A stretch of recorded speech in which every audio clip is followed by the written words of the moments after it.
What's up, guys? Welcome into Good Morning Lambeau. My name is Clayton. You can check us out on packernet.com. You can find me on Twitter at Packers_access. You can email us, PackersTotalAccess@gmail.com. You can text us 865-658-5824.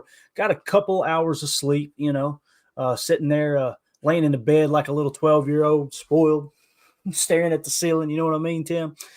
So that's kind of where we're at this morning, but got a chance to kind of digest a little bit of what happened last night. The big conversation we're going to hit on is that final drive, just because you guys know on this show, we always want to talk about what happened, why did it happen, try to understand exactly what happened. We don't want to react in an emotional state and just start throwing, falsehoods out there. Like, okay, well, we're in prevent defense or we're playing too aggressive or whatever. It's why we always try to kind of curb our response immediately following the game because it's emotionally charged. And let's be honest, unless you guys are way better than me, I can't watch a TV copy one time through and understand exactly what happened, right? So that's what we're going to kind of dive into is that final drive. We're also going to talk about, just some of the key plays in the game. Tim found his notes, so he pulled them out of the fireplace. We're good to go. So we got that going for us. But Tim, how are you doing this morning, bud? Hey, I'm doing good, man. I was wondering, hey, did you? I was wondering if you knew. There's not a lot of information about this at all out there. But did you know that Tommy DeVito is Italian? Were you? Is he really? Were you made aware of that he's Italian? I had no idea, man. You didn't know? Oh, okay. You kind of wish the TV broadcast would talk about that every now. Yeah, I wish they would have covered that a little more. Listen, when it comes to that, man, I got to be real. I was talking to Relax, I think is what he goes by on Twitter, which is funny. He's in here sometimes too. Good supporter of the show. I was talking to him. I'm like, I got to be real, man. I kind of enjoy the fact that the Giants fans are so passionate about that guy. It's a cool story. It is. And when you got so much Italian heritage and history wrapped up in Jersey and New York in itself, it's just kind of like that perfect fit, right? It would be like this. Imagine if we had a young quarterback who's overachieving, which he's kind of doing right now based off of where he, should have been taken. Like last night he played good. You got to give credit where credit's due. But this is their imagine if you had someone in Wisconsin, Tim, that grew up in Appleton and his family have been fourth generation farmers, right? Dairy farmers. And he becomes the quarterback of the Green Bay Packers. Everybody would be kind of leaning into that. I know I would, right? Especially being a hit from Kentucky and Tennessee. But I don't know. I think it's cool. You're right, though. They did kind of. It just got a little stale after a while, but I get it. I get it. It makes sense. This is their Matt Flynn. This is like, we had that wonderful year with Matt Flynn when 12 went down and we thought our season was over and we went for one hell of a ride with the old number 10 at quarterback for us. So yeah, you kind of get that vibe in New York here. Here comes this kid and, he's balling. You gotta give credit where credit's due. I just thought that they turned that knob a little too far on the whole, hey, he's Italian. It's like, yeah, we get it. We get it, okay? Did you see his agent, Tim? Yeah. Oh, yeah. Oh, my God, bro. That blew – like this dude's decked out like he's – I used to have a suit like that, man. Yeah. Yeah. Back in your pimping days, right? Back in my pimping days, man, Somebody I can't remember who it was. Somebody posted a GIF of Dave Chappelle as remember the Player Haters Ball? What was his name? I can't remember his character. Showed him walking into – oh, my God. And then someone else posted a GIF of Kramer from Seinfeld when he was dressed up like a pimp. Remember him walking in with the cane? Yeah. It was a good night for sure. But with that being said, let's go to the chat. We got a full house in here. Appreciate you guys swinging through, getting up early with us, you guys and gals. It's always tough after a loss, but that's what we do, man. We hop in here. We talk about what actually happened on the field, not what the hot takes are, and try to lean on each other to get a little bit better understanding of why a team won or lost, right? So Nick McSwain in the chat said LaFleur was heated at his presser. Also, so many people calling for everyone to be fired. I knew this would happen. Isn't it amazing? The last 3 weeks, well, it wasn't the last 3 weeks. You beat the Chargers, and it's like, yeah, we'll see what happens against the Lions. Then you beat the Lions, and it's, all right, we're back. You beat the Chiefs, and, hey, everybody is geniuses, right? Loves an MVP candidate, Matt LaFleur's coach of the year, all those things that we all talked about. They drop a tough one by 2 points on the road. And it's fire everyone. Fire everyone. Jordan Love isn't the guy. I don't mean to laugh, but it's just, as a fan, forget the podcast for a minute. As a fan, this stuff happens, but I wasn't on Twitter before I started doing the pod. So I only know like fans I interact with, or maybe on Facebook or in groups like that, and you could see the hot button. It's like, dang, man, these guys, they get emotional. Now that you're doing a pod and you're completely embedded into social media, especially Twitter, I'm just like, I'm blown away, man. Blown away at just how many people, the thing that was discouraging for me last night was how many people seemed like they were actively rooting for this outcome. Like, I told you, see, this is what it is. And it's like, you're celebrating the Packers taking a step back. Like, you don't even want to learn what happened, and that's cool. If you just want to watch the game and react to it, that's cool. But it's like, why are you so amped up about a team playing bad that you root for? I just don't understand it. Now, they wasn't going, I'm glad they played bad, but you could just tell they're waiting. They're those people that are sitting there on Twitter going, God, I hope Barry screws this up so I can tweet about it. And it's just a weird way to fan.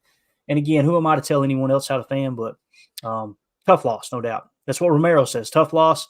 Get better for Sunday. Go Pack, go always. Yeah, I mean, we're still in the 7th seed, which is absolutely wild to me. But like Tim said, you got to at least win 9, and even that might not be enough to get you in, although we are in the driver's seat right now, right? And one positive, or as Mike McCarthy would say, positive, is that you kind of get that out of the way, right? Rather than you create momentum and then have this happen 3 games from now. So it kind of is what it is, but you got to grow from it, no doubt. I understand why LaFleur was ticked off, and LaFleur was ticked off at himself too. He called himself out over that 2-point call, right? He didn't like the play call. By the way, if you guys go watch that again, they had a hat count on the left. The Giants just beat us. Like, they beat the offensive line. They beat our blockers to the punch. But it seemed like on the surface, I got to go look at the box cam, but it looked like we had the hat count. But there came a point where it was such a horizontal play that Jaden Reed's like, I just got to try to hammer this thing in. And you talk about a kid sacrificing his body, Tim. I mean, he's concussed today. There's no two ways about it. He just, with everything he had, hit that pile, and it knocked him out cold. Like, I love that dude, man. You could tell you could see the moment that he made the decision, like, well, crap, this is up to me. Here we go. Wham. And it just wasn't enough. Don't like the play call, but again, if he gets in, we're not even talking about the play call. So you know how it is. How many times have we said that? I only like shotgun from the 2-yard line. Here we run, and now we don't like the play call, right? So yeah, go ahead. running out of shotgun in a set like that. I don't like that. I like passing out of shotgun. I understand why you do it when you're down in the goal line. You create a little more room to operate. But when you're running, like, we talked about this last night, you're running laterally across the field. We need 2 freaking yards to get in the end zone. It's just wasted motion. And, and as you can see, the Giants defense wasn't fooled. They weren't buying that for 1 second. So, hopefully that's something Matt sees in the in the film room. Right. He probably wants that call back, to be honest. Or maybe somebody else is the hot on that play. I don't like using Jaden Reed as a power back, swinging around the edge with a blocker or 2. I forgot who that was that missed his block on that play. I don't know if it was Toure or somebody was out there. We had 2 guys hit a block, and then we had the 3rd guy flew in there and blocked nobody, and that's where Reed was trying to go. So I'm not sure. It's tough, man. I do remember thinking, though, we got the hat count, and like you said, it was just like they beat us to the day. It looked like they wanted it more. And that's not to dog the players or dog the coaches or anything. It's just like, you got to tip your cap, man. They rose to the occasion. It was New York prime time. All the family in town, Yeah. Joyce, it's a little pressure on you, when you got Big Tony and Uncle Paulie over there, and with the pipe, smacking the pipe, looking at you like, you go ahead and try. Yeah. I like it, man. Joyce with the super chat. Joyce, thank you so much. We appreciate you supporting the channel. You've done way more than you should, and we really, really, really appreciate it. It means the world to us. She says, love Packernet, total access, because you guys are level-headed and not spouting Poopy. We'll say Poopy. Joyce, you're awesome again. Thank you for gifting memberships and all the stuff you do for the channel. We really, really appreciate it. I don't have the words. I'm not good at that type of stuff. I just want you to know, please know we thank you from the bottom of our heart. Nick McSwain in the chat says, in the locker room after the game, Don Wicks said, my ankle is effed. Could be missing Wicks, Reed, and Watson next Sunday. Cool. That's more good news rolling in bright and early in the morning, guys. Thank you, Nick. Appreciate you, bub. No, it's true, though. It's true. I mean, you think about it. Wicks' ankle's screwed up. He might be done for the season, which, by the way, is he not just phenomenal on the football field? Like that dude, he does not play like a rookie. I expected him to be better than most rookies based off of Greg Cosell's breakdown of him. I didn't expect this. I don't even know if Greg Cosell expected this. But anyway, if we're missing him, Reed, we've seen players like Quay and others this year get diagnosed with a concussion and come back the same week, right? So I think there's a chance that Reed could play if it is only the concussion. But I chest injury too. That's not. He's been kind of right. Yeah. Think about that too. He goes in with a chest injury, in the game on the line. Look at how he. Yeah. No, he don't care. What a player, dude. Playing to win the game. Yeah. That's like Tucker Kraft, too. Tucker Kraft's lower in the boom every time he catches that ball in the flat. You want to come up and make a tackle, I'm gonna make you earn the tackle. Yeah. You want to see that. Let's be negative for just a second. Let's assume all three of those are out next week. Who are your receiving core? Romeo Dobbs, Malik Heath. Hey, Malik Heath. Samori Toure, right? That's probably your starting three. Right, in 11 personnel, and then you'll Bo Melton call up incoming. Yeah, Bo Melton. You might try to lean on 12 a little bit, where you're so banged up at the wide receiver position. But it's going to get interesting, man, for sure. But yeah, Nick, appreciate you pointing all that out, man. We're joking about you being negative. These are the things we want to talk about because I completely completely overlooked Don Wicks saying his ankle was F. So appreciate you sharing that info. Nick also said, I forgot how much Aikman hates the Packers. He was trash talking them all night. I've always been one, Nick, that defended Aikman and Buck. You guys have heard me talk about on this pod. About halfway through the second quarter last night, I said out loud, man, Troy is trolling the hell out of the Packers right now. Like it just felt like a troll job. That's the first time I've ever felt like that. And there's going to be Packer fans go, welcome to the party, Clayton. Maybe I see it now. And it's not just because we lost. I think many times that's why people have a sour taste in their mouth because the broadcasters are calling what's actually happening on the field. You're not happy about what's happening on the field. Therefore, it feels like they're picking on you. But it just seemed like every single controversial call or situation, Troy would lean toward a little giggle and point out why the Packers are bad or why the officials helped the Packers or did not make the right call for the Giants. It was just strange. So I got to agree with you on that, Nick. And that's the first time that I've ever said that about Troy and Joe Buck. And I know there's many Packer fans that agree with you there. Omer says, tell me WTF runs on a 2-point conversion. Conversation, I think he meant conversion. Matt, why do you run when your run game is absolutely abysmal? Too bad it wasn't first down. Matt not run then for damn sure. Enough of Dylan under 3 again. A lot to unpack there, Omer, once we suffer through. But Dylan had a bad game running the ball. But, guys, this is nothing new. This has been the MO all year long. I don't think it has so much to do with Dylan to do the run blocking. It is what it is. We're one of the worst run blocking offensive lines in the entire league. And it's why you get frustrated when some fans just say, oh, no, we're great. We're a great offensive line because we pass block. Yes, they pass block. It kind of goes hand in hand with what we talked about earlier in the year when people would say, fire Matt LaFleur's play calling's trash. And I'm like, it ain't that his play calling's trash all the time. He's calling a good passing game, a good passing scheme. The running scheme isn't good. And then when I talk to Mike Wall says, Clayton, they can't run block anything. Like they can't run block inside zone.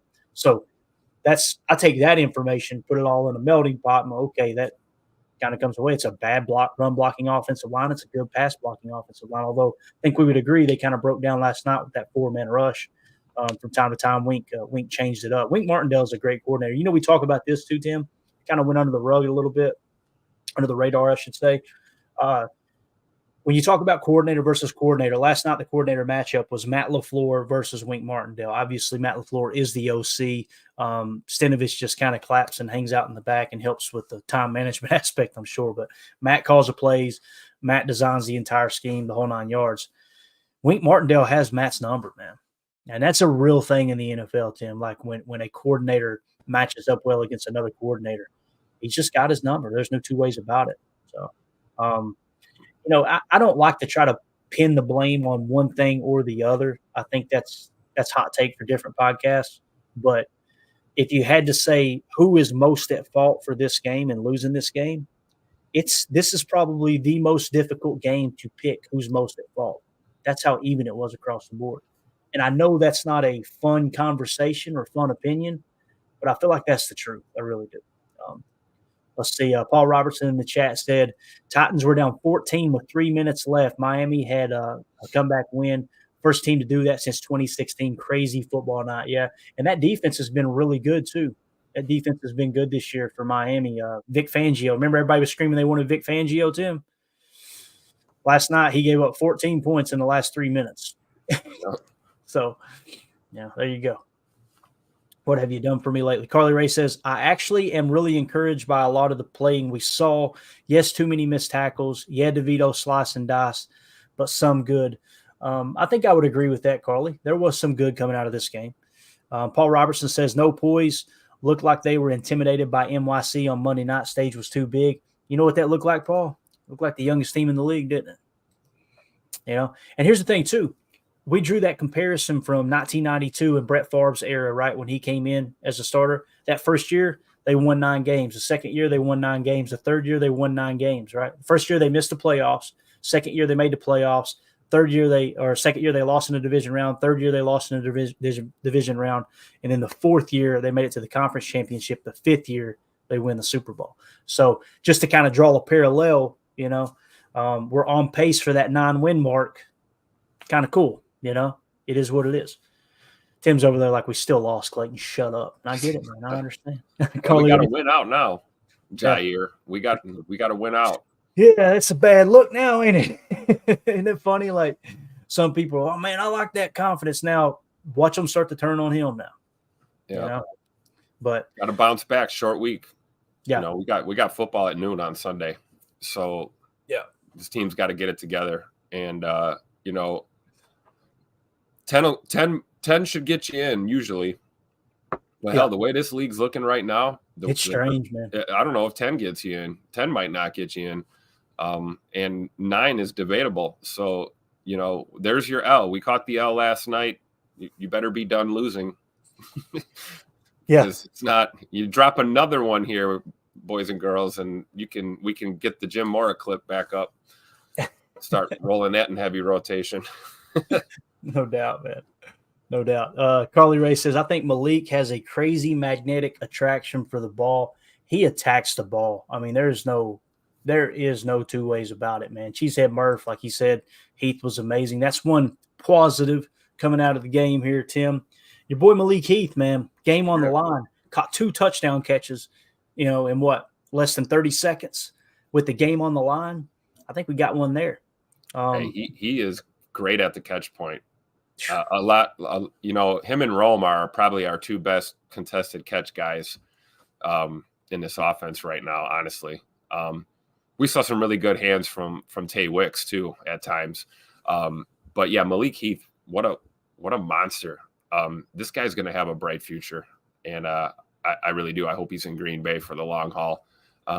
And here's a chance to step up now, right? We're clearly going to be banged up again, coming home to play Tampa Bay.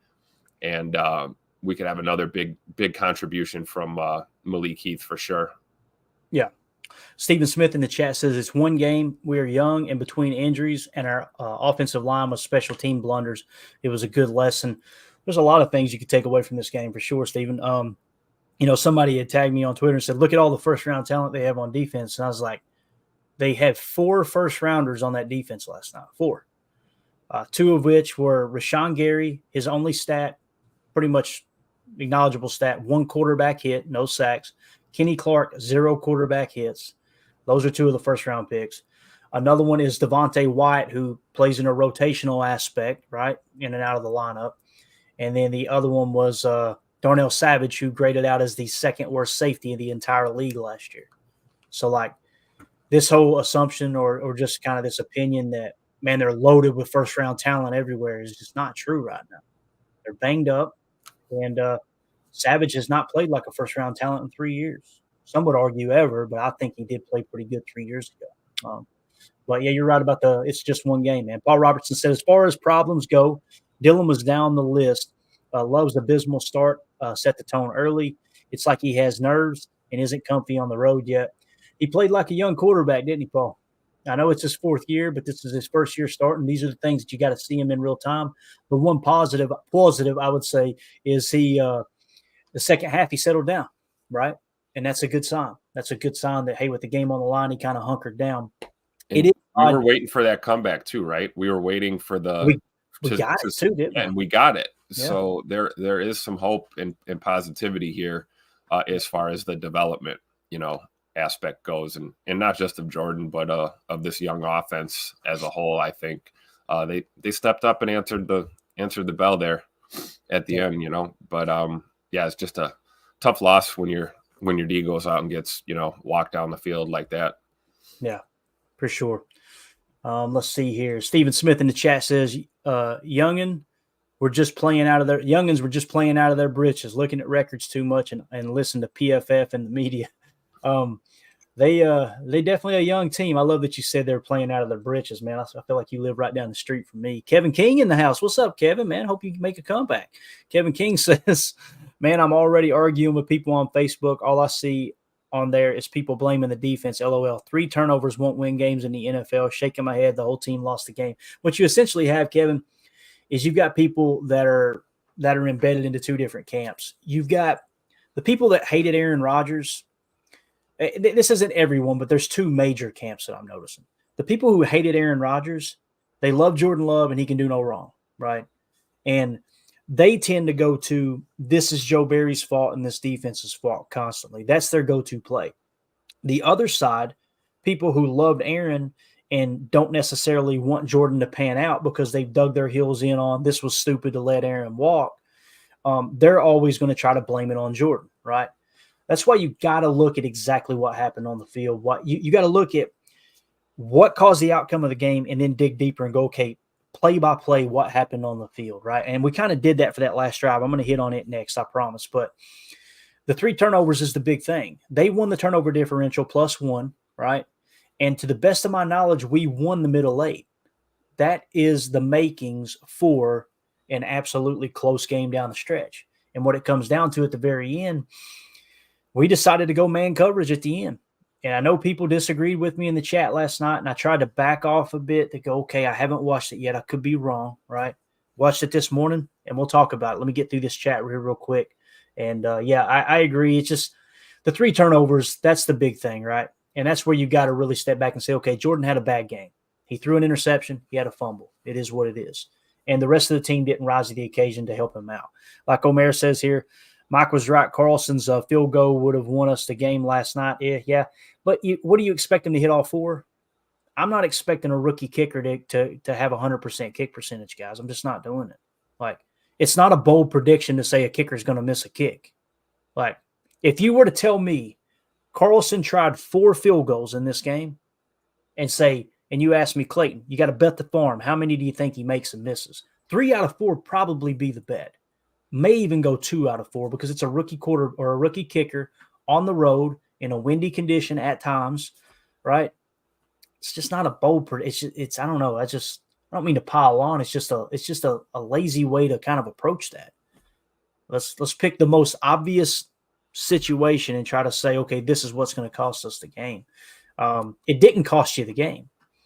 The field, you could say, yeah, that's the difference, but you can also say playing man coverage on the final drive cost you the game. You could also say Matt LaFleur's 2-point conversion call is the reason that you didn't get into the end zone to tie the game up and send it to overtime when they do kick the field goal. You could also say that the 2 turnovers that Jordan Love have cost you the game. You could say that some of the early drops cost the game. You could say Jordan Love's inaccuracy cost you the game. You could say with the double muff fumble on special teams, handing them a tutter. perfect, right? It'll cost you the game. I mean, there's a lot of places to point here. To just pin it on a kicker not hitting 100% of his kicks and having a 75% success rate, it's just a lazy argument, man. It is. And again, maybe lazy's too strong of a word. I don't like to pin it on one person. It's just not what football is. Ultimate team sport. High Plains Drifter. That might be the coolest YouTube name we've seen in here yet. There you go. I just imagine him out there with his hands in his pocket and the High Plains, just kind of, sounds like a band though, probably a good band too. He said, hey, look here. This is a good talk show. Hey, we appreciate you, man. Thanks for swinging through, bub. Thank you. Yeah, thank you for the kind words. We just try to talk about what actually happened and not get too overly emotional. And we struggle with it. Somebody said on Twitter to me, like, Clayton, I wish I could watch football as calm as you. I'm like, you have no idea. Boy, I was you don't see screaming. You don't see it. You kidding me? Casey Knapp said, how did Ford only have 3 defensive snaps? Casey, why don't you write a letter to 12-65 Lombardi and ask them why Rudy only had 3 snaps? Because you guys know I'm the president of the Rudy Ford fan club. I don't know, man. It's strange. He is graded out consistently as your better safety the last 2 years, and they just continue to go to Savage. And they like J.O. for his tackling ability, although if you go back and watch, he missed several tackles last night. Yep. That's a tough one to defend. Is that Joe Barry's call? Is that Matt LaFleur's call? Is that Goody leaning on him going, hey, look, I want Savage on the field? I'm eager to see what Savage's grade is. I've seen him miss a couple tackles, but I don't think there was anything crazy where I was like, ugh. Devondre Campbell, it looked like another bad game for me. I could be wrong. I'm trying to relive it in my mind. Everything happens so fast. I'm eager to get to the tape and do Chalk Talk this week for sure, just to completely understand everything. But yeah, Casey, find that out for us. Get somebody to answer the question why Rudy Ford only had 3 snaps. It makes no sense. Red Mo says Josh Myers landed right on AJ's back early as well, but he has to play. Heard it a lot growing up. Quote, I don't have time to be hurt. That's right. And you can't make the club in the tub. That's what we always say here. That's an old Pat Kerwin quote. All right, let's see what else we got. Before we get back to the chat, let's see. Yeah, okay, here we go. Let's just do this. Let's hit on that final drive. So many people were saying they're playing prevent. If you type in Joe Barry prevent, it will be all over Twitter. Okay, all you got to do is search Joe Barry prevent defense, and you'll see a number of tweets going, why are they playing prevent?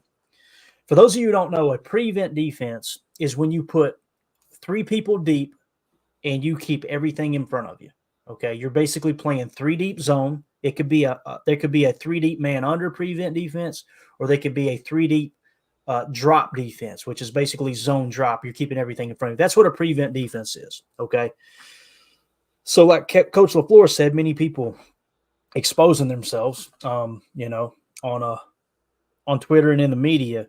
These were the last 7 plays. I went back and watched it this morning, got up, got my cup of diesel and said, all right, let's go check this out. Look at this. Oh, I got to hit this real quick. Number 1 Packer fan, evidently it's his birthday.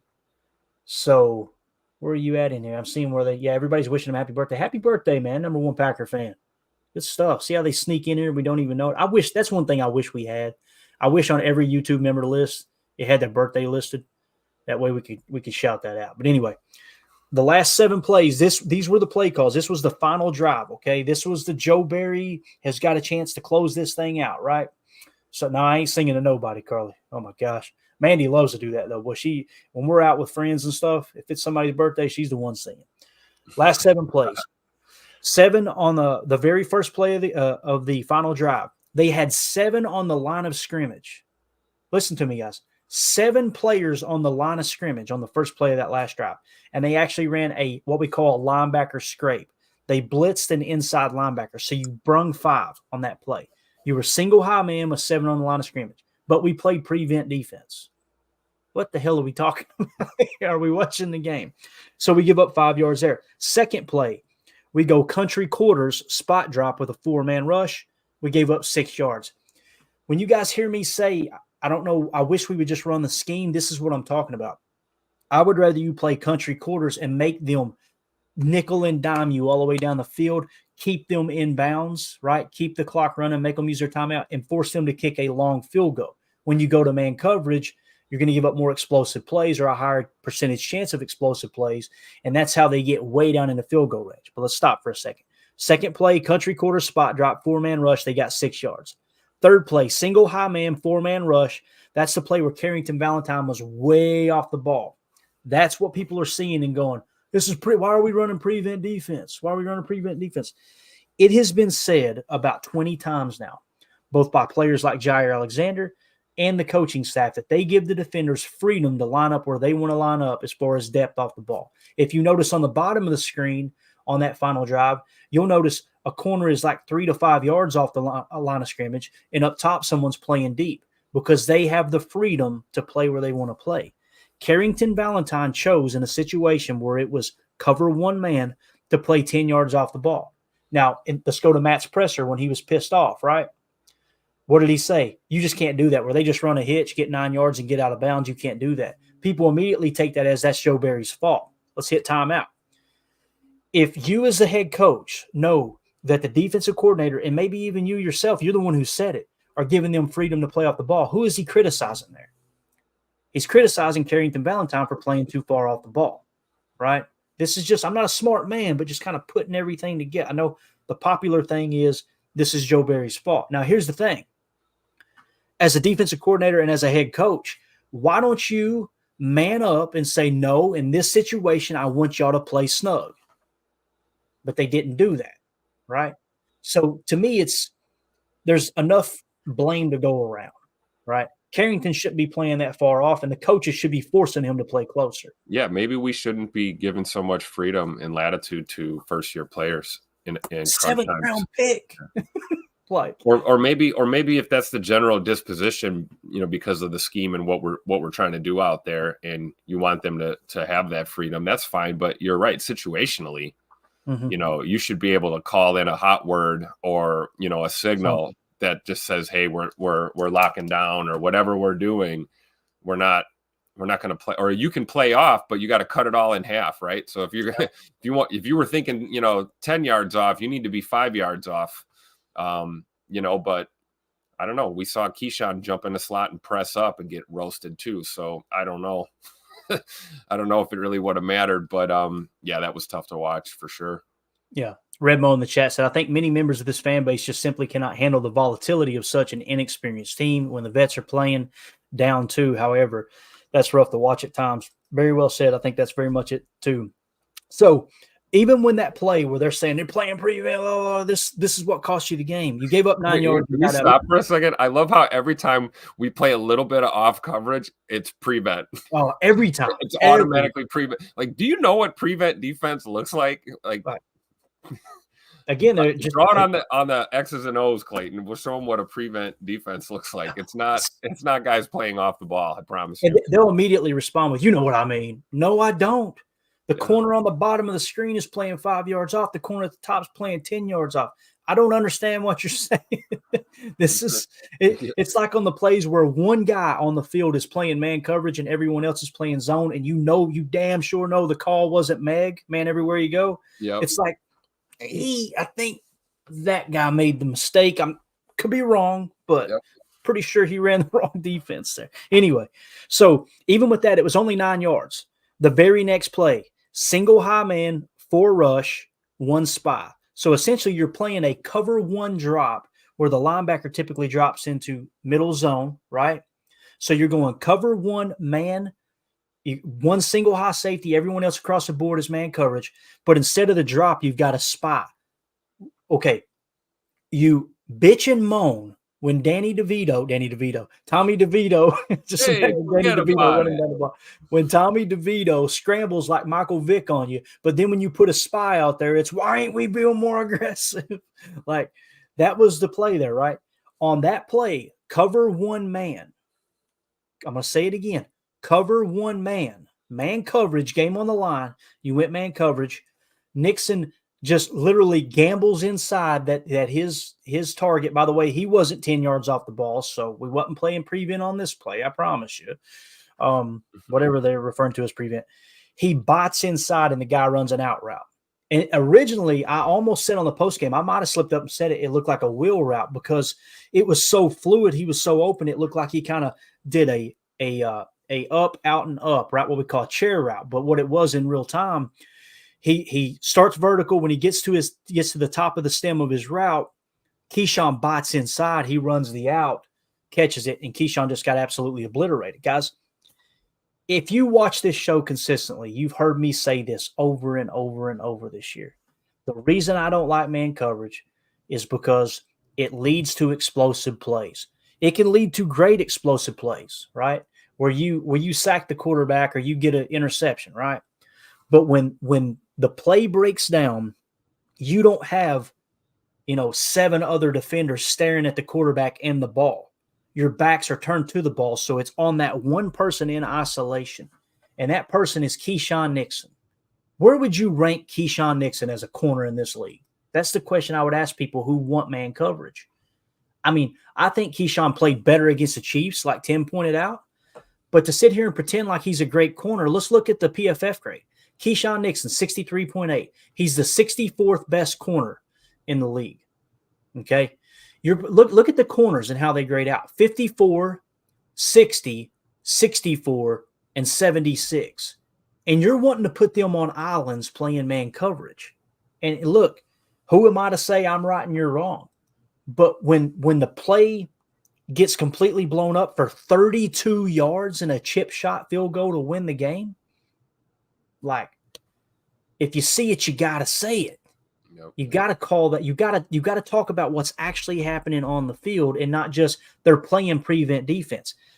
All of those people that were saying we were playing prevent defense was responding to one play where Carrington Valentine was playing 10 yards off the line, and you could tell that's where he chose to line up, like a 7th-round pick. Oh, by the way, the same people that are quiet if you come out press man and super aggressive and get lit up over the top for a 55-yard tutter up the sideline, they're quiet, right? We don't hear those people then. We don't hear the chatter then. So I don't know. I think some of these people just want to be miserable. I think you just can't make them happy. So to recap that final drive, you had 7 plays.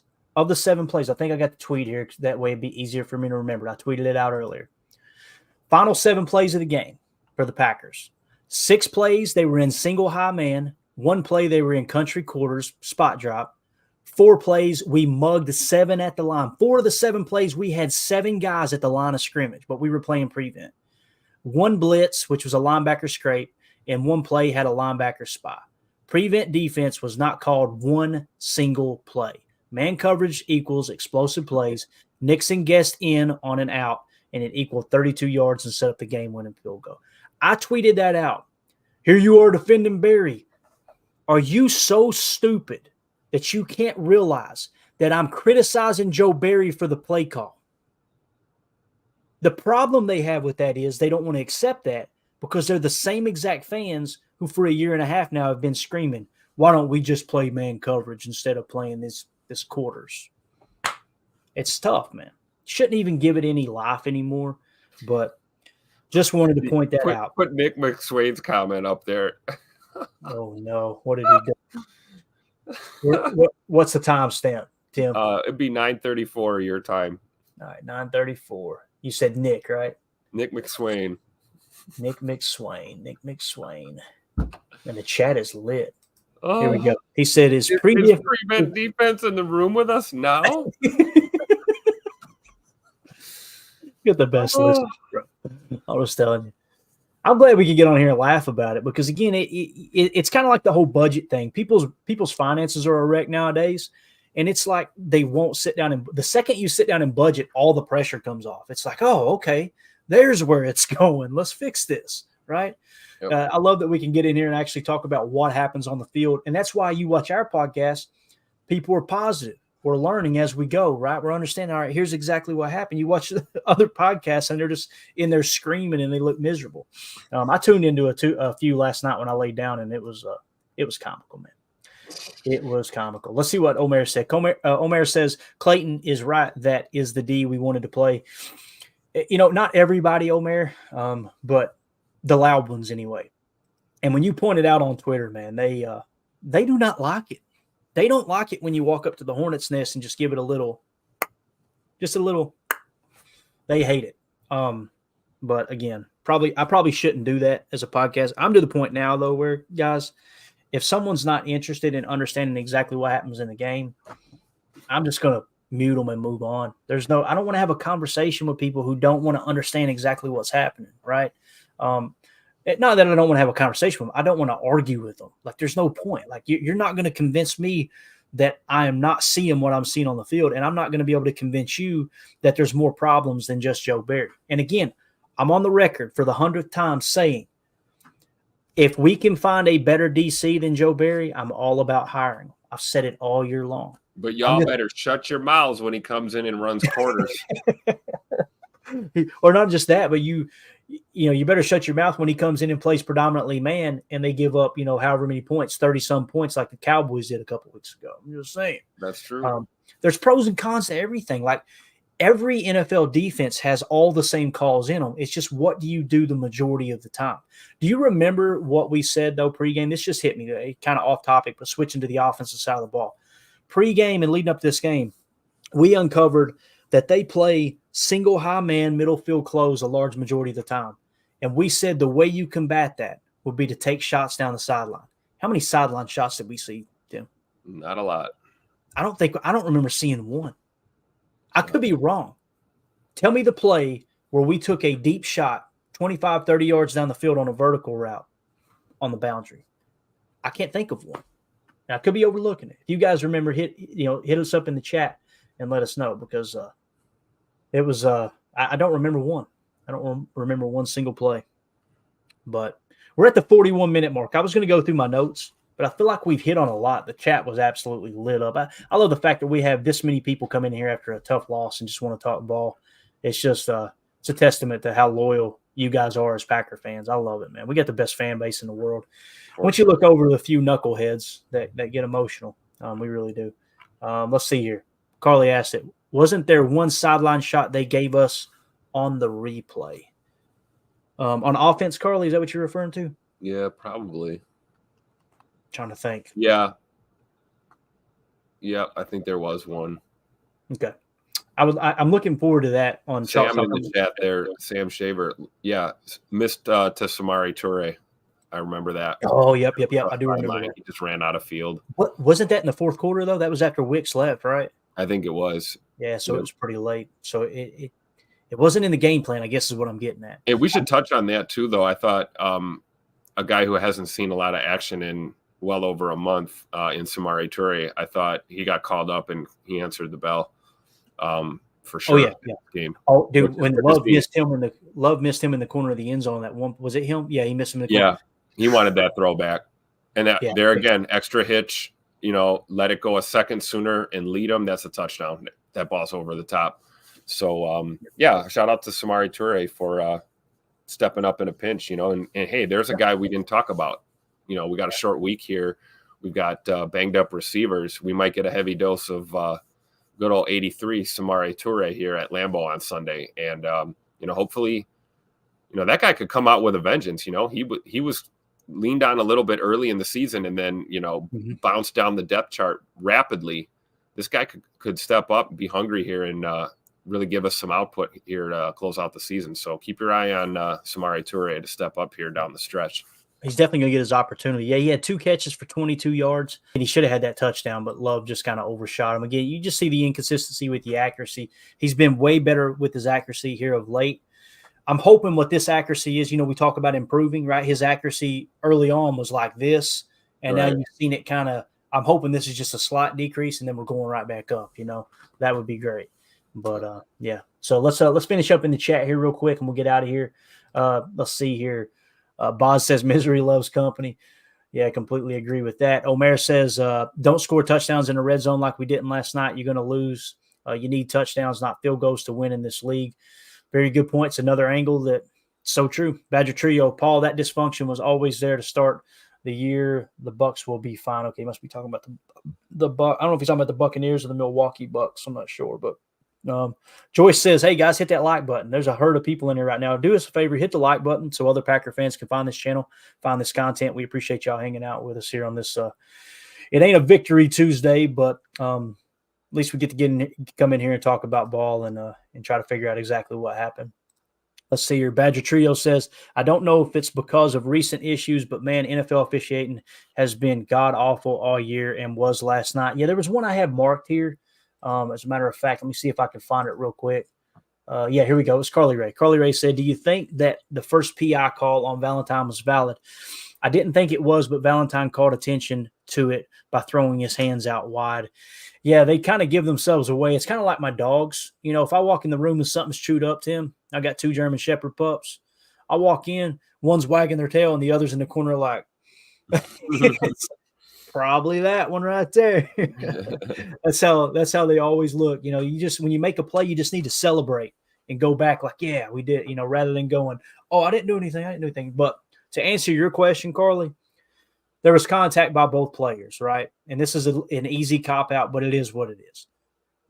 The offensive player, the receiver, and Carrington both engage. What's funny is if you go to my Twitter account, you'll see where I tweeted out a picture, a still shot.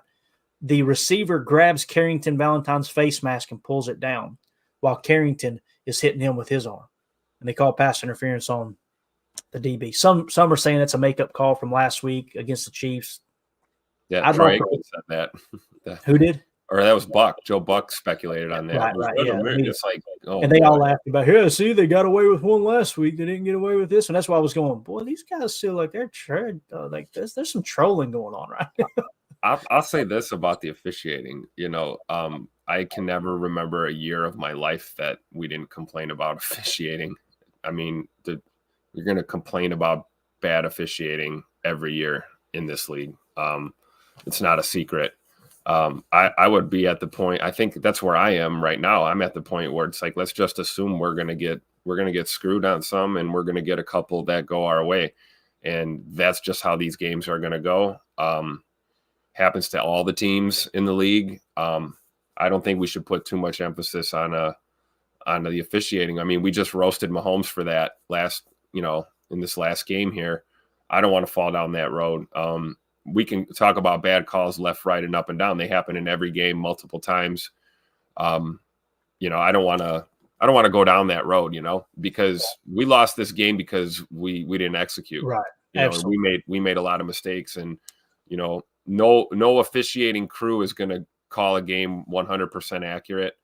I've always said the best ones are irrelevant in games. They let the guys play. They call the obvious stuff, procedural stuff, technical stuff. I don't like 15-minute conversations about did he catch it or didn't he catch it when, I gotta tip my cup to Troy Aikman though for calling it, dropping truth bombs on the national TV stream there last night, saying we can see it in 5 seconds and it takes them 5 minutes. Yeah, he's going to get fined for that. We'll never hear about it, but he's going to get fined for that. Oh yeah, he will, and he won't care. He'll just whatever, write the check. But that's the thing. I mean, I don't want to go down that road. I want to focus on, like you said, Clayton, what are we doing right? What are we doing wrong? What can we control? You have to shake that off and move on. Bad calls are going to happen in every single game. They're going to happen to both teams. I don't want to go down that dark hole of the officiating. But yeah, clearly we had some bad calls last night for sure. Yeah. Yeah. And, Carly Ray says, a good point earlier, Creed. I saw improved officiating as well. Glad they were letting things play out. I would rather them let it play out than throw a bunch of flags. There's nothing more frustrating, especially on the opening drive, than a bunch of flags flying. It's like, what are we doing here? Kevin King with the obvious says the Tommy DeVito talk was getting on my nerves last night. Hey, you got a problem? You got a problem? Oh, man. All right. Tim, parting thoughts, man. Let's get out of here a little early. I'm going on about 2 hours of sleep, and I got to head into town here in a second. So, got to get the horse out of the stable. You know what I mean? And head down, get some feed. I'm just kidding. We're gonna go grab some food though, for sure. What do you got for me, Bo? Oh man, nothing. Short week. That's all. We got to have a short week, and we got to have a short memory, and not get too negative here. We got to learn from this, move forward. We got a game Sunday. Today's Tuesday. There's a game Sunday at noon. It's a nooner. So, and it's another team that is not going to be a pushover and is not going to be intimidated at all coming up to Lambeau Field. So we got to get it done. We got to focus forward. Right now, we got to do our best to just be positive. And learn from the mistakes that we made. I can tell you one thing, everybody on this team's going to own it. I don't see Keyshawn not owning the mistakes that he made. I don't see, Matt LaFleur not owning the mistakes that he made. He knows he made some boneheaded play calls.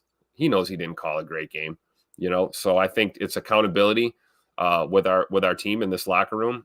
We look at film, we do our walkthroughs, we figure out, how much longer the injury report is going to get this week, and figure out who our call-ups are going to be, and, things like that. And we get ready for Sunday. It's all we can do, not for long. The NFL is not for long. So, you get humbled by a loss here, you got to shake it off. We got to get ready and win out here, because we're going to need 10. I think we're going to need 10 wins to get in to the playoffs. So yeah, 10 will guarantee you in pretty much. It's gonna be interesting down the stretch. Again, we're gonna get some more pieces to the puzzle put in place here to see what this young team has got as far as the roster goes. I'm wondering if Keyshawn's going to be in the cards. I mean, as far as the future of the Packers right now, it's not looking good. Underperformed. Obviously, when you muff a punt, and you're supposed to be one of the best, if not the best, return guy in the game. That's a tough look. And he said it after the game. He played like crap, right? Nobody feels worse than Keyshawn does. No doubt about that. Paul Robertson says Clayton's going to put on a black suit like DeVito's agent and then bust some heads on Twitter. Nah, we ain't doing that. We ain't doing that. It is funny, though. The real tough ones that like to come at you and insult you, they never have the real name on Twitter. And I always ask, man, why don't you share your real name, man? It's really weird that you talking tough and you don't want to say who you actually are. That doesn't make any sense. Carly Ray says, I want to play the Giants again just to hear more of Tim's Italian. I love it. Like Italian. I love this. That's how we say it down here. Give me some of that Italian. Forget about it, huh? I love it. Omer says 2 Saturdays, game key for us. Both the Lions and the Vikings play on Saturday. I think what he's trying to say is on Saturday, the Vikings and the Lions both play. That's going to be key games. Absolutely, man. Still got a lot to play for. That's for sure. Just want to get in the playoffs, man. Get a little bit of playoff experience for this young team. That's the goal, in my opinion. I don't think anybody's to the point where we're thinking that they're competing for a Super Bowl by no stretch of the imagination, although you can never rule it out. You never know what can happen any given Sunday, man. That's why we love this sport. All right, guys, we're out of here. I want to give a special thanks. You guys showed up in force. There were several super chats. I know Joyce, thank you so much for the super chat, Joyce. Thanks to everybody just in the chat in general. You guys absolutely rocked it out as always. So, Tim, I will be back tonight. PTA Live, as far as I'm concerned right now, is on the books. I'm going to try to go ahead and start putting Chalk Talk together. We got to get to it quick this week because, like I said, we play Sunday, right? There's a game coming up Sunday. Game coming up Sunday. Also, did we get any word from our winners? Nothing yet. Winners? I haven't checked the email since I rolled out of bed and said, crap, I got to do Good Morning Lambeau because Jennifer, maybe. And you know what's funny, Tim? I haven't seen Jennifer in the chat. She's the reason we did this, and she's not up. I love it. We got duped. I love it. No, but yeah, it's Stinson won the autographed Robert Brooks jersey. So shoot me an email, Stinson. And then you have the second place winner was No Limit _Coop.